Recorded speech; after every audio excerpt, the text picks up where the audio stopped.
ค่ะสวัสดีค่ะท่านผู้ชมFCทุกท่านค่ะยินดีต้อนรับเข้าสู่ช่องเจนางนำโชคนะคะท่านผู้ชมขามือนี้เป็นวันที่20สิงหาคม2565เนาะค่ะท่านผู้ชมเนาะมือนี้แอดก็มาพร้อมกับการติดตามตัวเลขแนวทาง5 หน่วยมัดร่วมกับท่านผู้ชมค่ะ5 หน่วยมัดร่วมนะคะของมือนี้ลุงหมานก็ได้ส่งมาให้เรียบร้อยแล้วค่ะเมื่อวานนี่เข้าทั้ง2-3 หน่วยค่ะท่านผู้ชมค่ะเข้าตั้งแต่พิเศษปกติจนไปฮอด VIP นะคะตัวเลขแนวทาง5 หน่วยของลุงหมานเดี๋ยวนี้เข้าดีเข้าคักปังทุกครั้งนะคะท่านผู้ชมค่ะเพราะฉะนั้นท่านผู้ชมที่เข้ามาแล้วก็ให้พิจารณาเด้อค่ะท่านผู้ชมค่ะเพราะว่า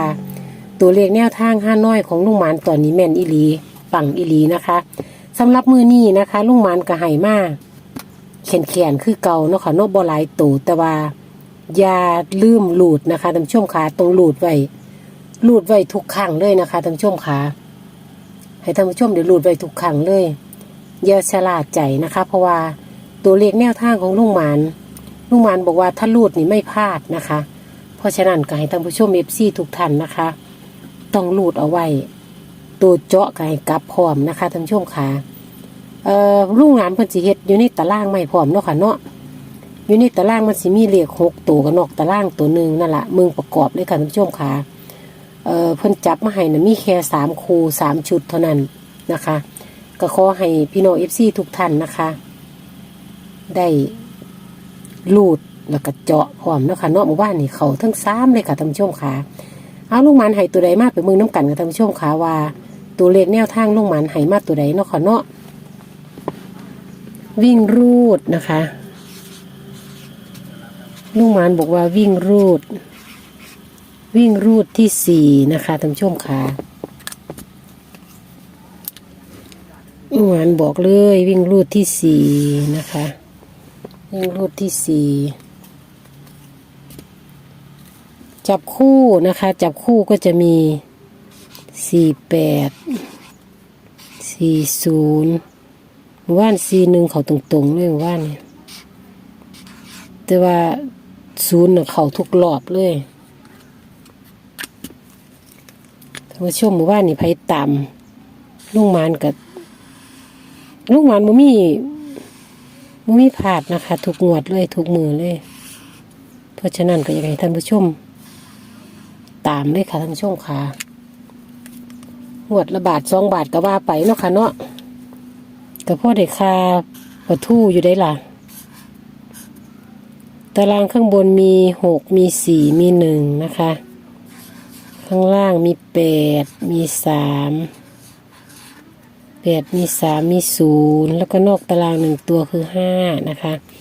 อันนี้คือตัวเลขแนวทางอยู่ในตารางของลุงหมานเนาะค่ะเนาะลุงหมานก็ให้มาพิจารณาตามนี้เพราะฉะนั้นท่านผู้ชม FC ทุกท่านแคปหน้าจอเลยค่ะท่านผู้ชมค่ะแคปหน้าจอไปพิจารณาไปเป็นแนวทางในการที่จะไปคัดกรองเลยนะคะเพราะว่าตัวเลขแนวทางของลุงหมาน5 หน่วยมัดรวมบ่พลาดค่ะท่านผู้ชมค่ะบ่พลาดมีพลาดมือใดตั้งแต่หลายมือแล้วล่ะ แค่นั้นล่ะแล้วก็เข้ามาตลอดนะคะเพราะฉะนั้นก็จะให้พี่น้อง FC ทุกท่านที่เป็นแฟนคลับ FC ของลุงหมานแคปหน้าจอไว้หรือจดก็ได้นะคะผู้ใดแคปหน้าจอบ่เป็นก็จดเอาเนาะค่ะเนาะจดเอาสิทบทวนอีกเทื่อนึงเนาะค่ะเนาะ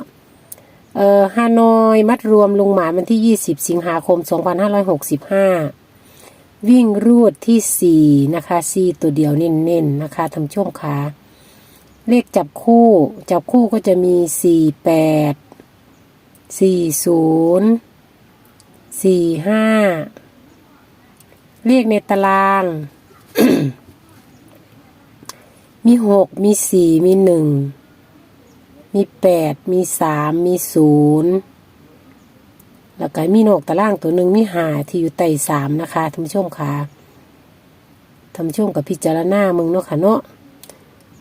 เพิ่นให้วิ่งรูดที่4นะคะแต่ว่าลุงหมันจับให้มี48 40แล้วก็45นะคะเนาะมึงเลยค่ะท่านผู้ชมค่ะว่าเดี๋ยวแอดเสมึงวางงวดที่ผ่านมาเขาตัวใด อันนี้คือของหมู่บ้านนี่ค่ะท่านผู้ชมค่ะเอาเมียนเอาผิดของวันที่19เมียนอยู่เมียนอยู่เลย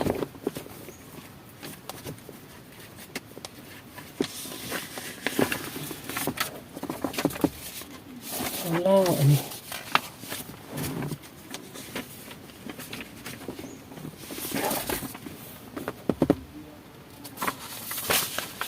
เดี๋ยวนะคะท่านผู้ชมแป๊บเดียวเดี๋ยวแอดหาก่อนหาข้อมูลในมึงก่อน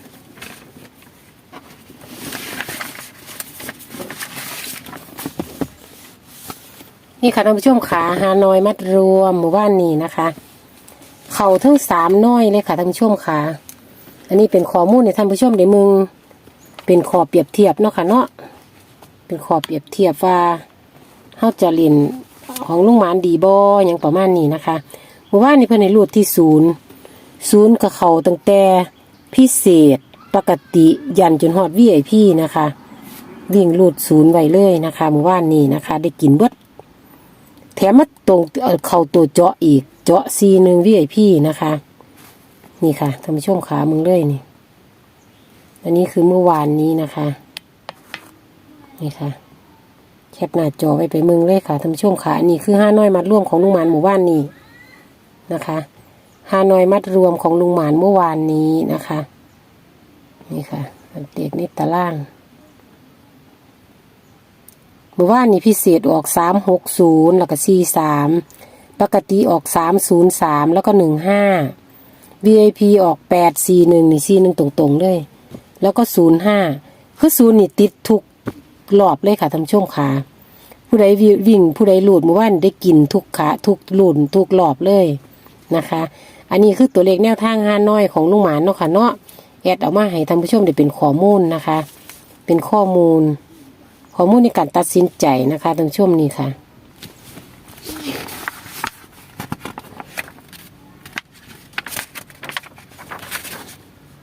ข้อมูลในการตัดสินใจนะคะ